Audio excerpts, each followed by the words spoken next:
Yo! Today, we'll be looking at the 1955 Toho classic, Godzilla Raids Again. And just as always, we'll be looking at the Japanese cut of the film, also known as the better cut of the film. This is the first of many sequels in the Godzilla franchise. After the ungodly massive success that was the first movie, Toho decided to get back in the saddle and work if they wanted to capitalize. So in only 6 fucking months, they whipped together Godzilla Raids Again, or as they call it in Japan, Gojira no Gyakushu Lit, which roughly translates to Godzilla's Counterattack. One of the 3 writers and director of the original Godzilla from 1954, Ishiro Honda, did not come back to direct Godzilla Raids Again. Instead, directing duties fell upon Motoyoshi Oda. And 2 of the original writers of that movie from 1954, Godzilla, did come back to write this, so it's not completely in different hands. This is the second film in what would later be dubbed as the Showa era of Godzilla, which lasted from 1954 to 1975, from the original Godzilla to Terror of Mechagodzilla. Fun fact about the name Godzilla. The name comes from the mashing of 2 words, that being Gorira, which is the Japanese word for gorilla, and Kujira, which is the Japanese word for whale. Which, I mean, makes sense. He is big like whale and strong like monkey, so... I mean, it kind of got lost in translation when they changed the design more like a dinosaur, but I mean, I get what they were going for. It makes sense in context of the film. Speaking of the film, I should probably get to that fucking review. I mean, I've been kind of doing my own thing for the last... I don't know how long, but it's been too long. That first review, I got right into that movie. Right into that sucker. I better do that now, or else I'm just going to keep rambling, and it's going to become a whole thing, and then I'm going to talk about my divorce, and I'm going to get really depressed. Anyway, so let's talk about Godzilla Raids Again.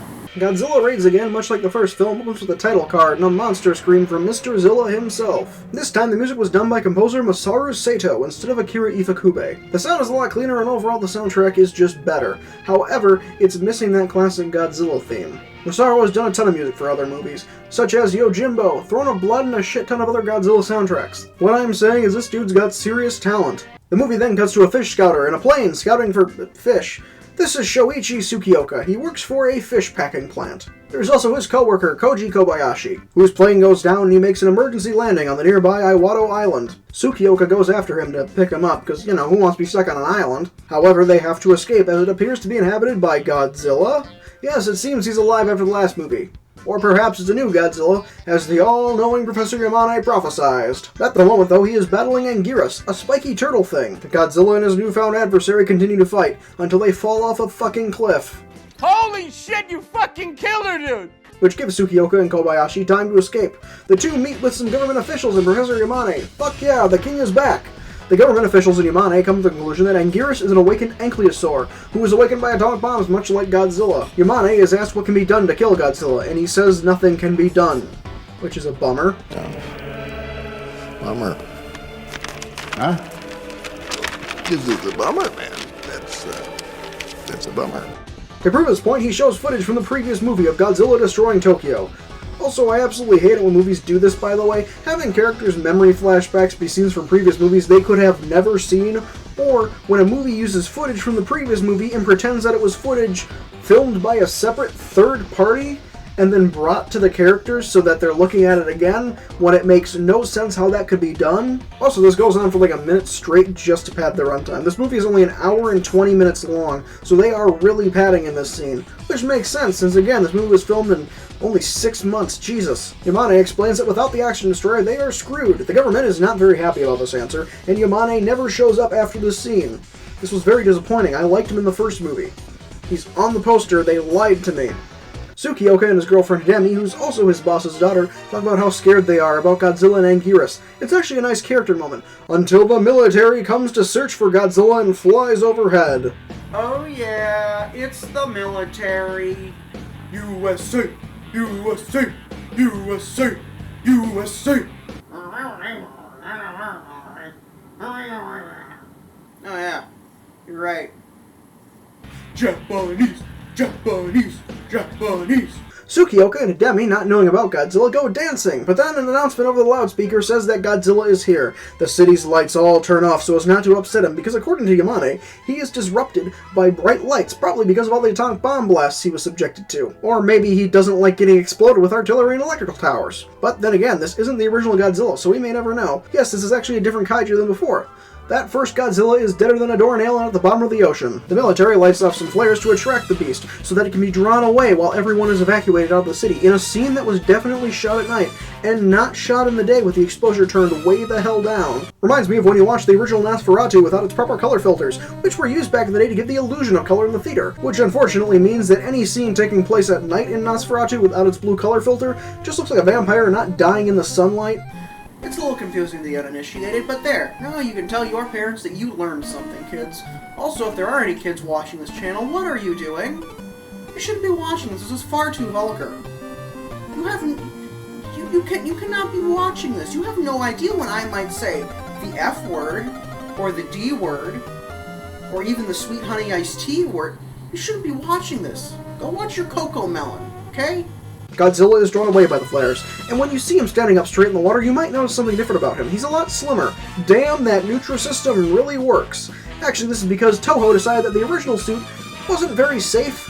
It was incredibly hot, super heavy, hard to move around in, and overall, just wasn't really reasonable for an actor to use, especially if they were trying to fight another monster. It's just not possible. So now we have this new version, which doesn't bother me as much as it does other people, since it's a different Godzilla. Not all Godzillas look the same, you racists. Godzilla is once again played by suit actor Haru Nakajima. This dude is a fucking legend. He played Godzilla and a ton of other monsters in other movies, although Katsumi Tezuka played Godzilla as well in the first movie during certain scenes, although according to Nakajima, he was unable to do movements necessary in the suit, and so his scenes just never made it into the movie. He did, however, play Anguirus in this film, and played a ton of other Toho monsters throughout the years. The military thinks their plan worked, but since we're not even a half hour into this thing, you know that's not gonna fucking work. Tsukioka drops Hidemi off at a safe house on top of a hill, and he and his co-worker Kobayashi leave to go after Hidemi's father, who has decided it best to stay in the city at his factory.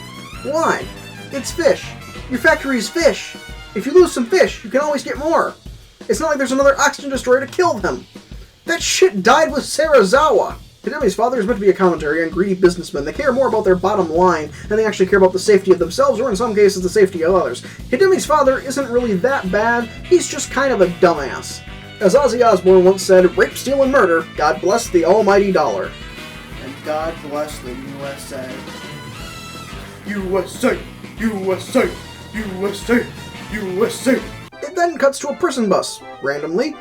Inside the back of the bus, a group of prisoners attack 2 prison guards, steal their guns, shoot the handle off the door, and escape. All but 6 are caught, and 3 of those 6 steal a truck and drive it into the factory. The 2 cops chasing after them on foot just so happen to find Tsukioka and Kobayashi driving to the factory and tell them to follow that car, and a car chase ensues. The prisoners keep driving until they crash through a fence and into some waste barrels that all explode and set the whole place on fire, killing them. Holy shit, that was the first kill of the movie? Over 30 minutes in, and it wasn't even Godzilla that did it? What kind of bullshit is that? I came to see a big lizard fight people and kill them, not fucking die by their own hands. It's dumb.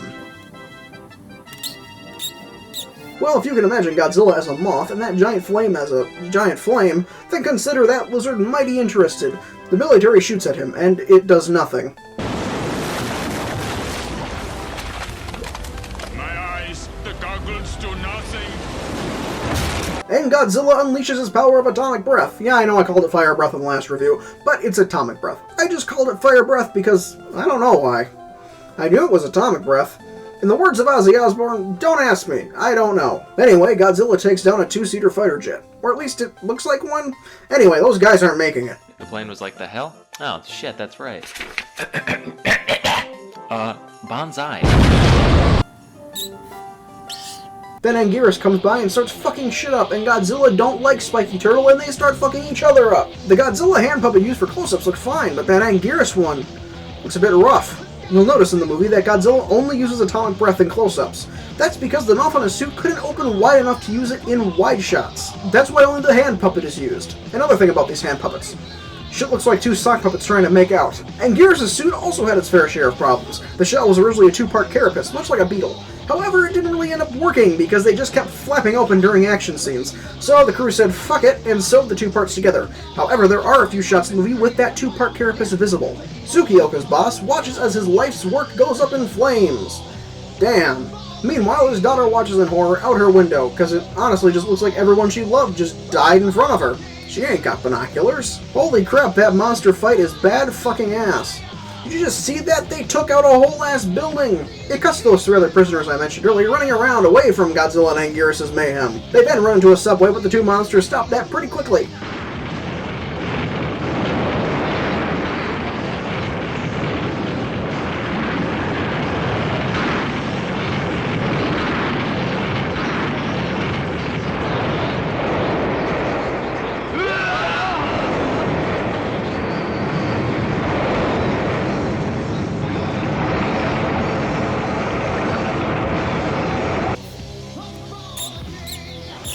Oh shit, Godzilla and Anguirus just fucking wiped out Osaka Castle, and Godzilla fucking killed Anguirus! He just cooked him like a goddamn toaster strudel! I kinda wish Anguirus was in this more though, it's weird, he dies shockingly early on. It cuts to the aftermath where the cleanup at the factory is beginning. Tsukioka and Kobayashi walk in and tell their boss that Godzilla is still at large. After that, their boss informs them that their work will continue in Hokkaido, as they will be moving operations there until the factory cleanup is finished. There is then another shockingly good character moment where they all kinda just talk and joke about. Again, it's very nice to see these characters feeling like people. It's really nice to see. Again, a lot of monster movies don't do that. They just kind of use the characters as a vessel for the audience to be sort of absorbed into and watch the mayhem go about. It is now winter in Hokkaido. Tsukioka and Hidemi have arrived to meet up with Kobayashi. They go out to a restaurant with some of Tsukioka's friends from college who are in Hokkaido. In another room in the restaurant, Tsukioka's boss and his colleagues are eating and drinking and being merry. Also, Kobayashi gets fucking wasted for some reason. Their merriment is cut off, however, when it's reported that Godzilla done sank a ship. It's not said if anyone died, so I can't put anyone on the count. Maybe they survived on a door, Titanic style. Well, the next day, Tsukioka goes out and looks for Godzilla on his plane. Meanwhile, Kobayashi talks to Hidemi at base. Kobayashi has this little side plot of him trying to get a girlfriend, so he asks Hidemi about what girls like, since he's met one. It's kind of just there to pad the runtime, but again, it's still good character development. It's a cute subplot. Just then, Tsukioka finds Godzilla and Kobayashi leaves to help him kick that monster's ass. The 2 of them find Godzilla on an island covered in ice and snow. They start dropping bombs on him, most definitely giving him war flashbacks to when he was created. But, of course, they do about as much as pissing on a campfire. Kobayashi then tries to kill the beast, only to get shot down and crash his plane, causing an avalanche. While devastated by his death, Tsukioka realizes they can bury Godzilla by dropping bombs on him to cause another avalanche. Later, however, him and his colleagues make a plan to go to the island by boat and plant bombs. And by bombs, I mean giant barrels of gasoline. They plant the bombs and a half-submerged Godzilla is still trying to escape, but he is defeated when the soldiers explode the barrels, so Godzilla can't escape. And then more bombs are dropped to cause an avalanche. In retaliation, Godzilla kills a dude in a plane, so I mean, they can't say they came out completely unscathed. Then another plane crashes into a mountain. Then another. Then Godzilla grabs a plane and fucking slam dunks it to the ground. And then a plane just crashes that had nothing to do with Godzilla. The others were killed by him. This dude just fucking sucks at his job. Tsukioka fires off the last shots and covers Godzilla in ice, packing him like a fish. Godzilla ain't dead though. He comes back in King Kong vs. Godzilla. It ends with Tsukioka flying off in victory while also mourning the loss of Kobayashi. What a film. And so that was Godzilla Raids Again. What did I think of it? It was good. But first, let's get to the deaths.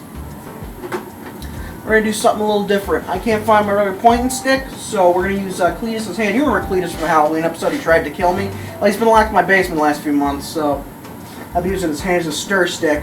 But I'll use it for my pointing stick real quick. 14 people and 1 kaiju died in Godzilla Raids Again. All the people were dudes, and Anguirus was a dude, so it was all guys. Very biased in my opinion. But you know, I guess feminism too. So I'll give the coolest death to those guys in the subway. I mean, when was the last time you saw people drown in a subway? That's pretty neat. I will give lamest death, however, to that fuckhead who just crashed his plane into the mountain. What's up with that? He wasn't even attacked by Godzilla. He just crashed in the mountain because he's bad at his job. That's just fucking lame. Anyway, back to review. Godzilla Raids Again was fun. Is it a perfect movie? God, no. Honestly, though, I think I preferred it more than the first in just the sense of enjoyment. While I appreciate the first movie far more, by a mile, for just being a better film, Godzilla Raids Again is just pure dumb fun. I mean, I wish Anguirus was in it more, I wish the story flowed better, and overall I wish it was longer. But I had a lot of fun with this movie. I had a lot of fun with this movie. It is a cash grab, though. It was very clearly made just to capitalize off the first one. And when you make a lot of money off of your first movie, I see why they did this. I mean, this movie made a lot of money, too. Although, weirdly enough, It would be 7 years until we got another Godzilla movie. Just in general. We've got a lot of side movies. We've got Rodan, Mothra, Varan. But it will be 7 years until we got the next Godzilla movie. And it was King Kong versus Godzilla. They waited 7 years. And they made King Kong versus Godzilla. I know they weren't taking the series as seriously anymore, but holy crap. That was your big comeback? It's a good movie. But I mean, that's an interesting move. The characters, again, just like the first movie, feel like actual living human beings. They don't just feel like characters, they feel like actual people. The acting is pretty good. However, the movie is a lot more lighthearted. There's a lot more humor throughout, which isn't a bad thing, but if you're looking for something on par with the darkness of the original Godzilla, this probably isn't for you. This movie is just dumb fun. This movie also kind of forgets that Godzilla is a radioactive creature, which means they just forget about his whole, radiation poisoning stuff and the fact that he can just kill people simply by existing. Yeah, that radiation sickness aspect of the first movie just doesn't exist in this one, which is weird. The length of the movie is a bit lacking, I will say that much. This movie constantly has the issue of padding the runtime, constantly just trying to milk the runtime as much as possible, and you can kind of tell they weren't really sure what to do with the movie. That whole prison break sequence is just there because they needed length. Although I have seen far worse padding in much longer movies, so I can't really complain. I'm looking at you, Avatar: The Way of Water. Well, that was my review of Godzilla Raids Again. I'll see you next time when I do my review of the next film in the series, Rodan, a movie that introduces one of Godzilla's greatest foes. And I do have one last thing, though, about this movie now that I think about it. I just want to get this one thing out of my system. The fact that Yamane was relegated to a fucking cameo is bullshit, okay? He is on the poster. I was relatively excited, okay? I was relatively interested in this movie. He is on the poster, and yet he does nothing. Nothing. He's just there to say that Godzilla is dead. What the fuck? I feel catfished.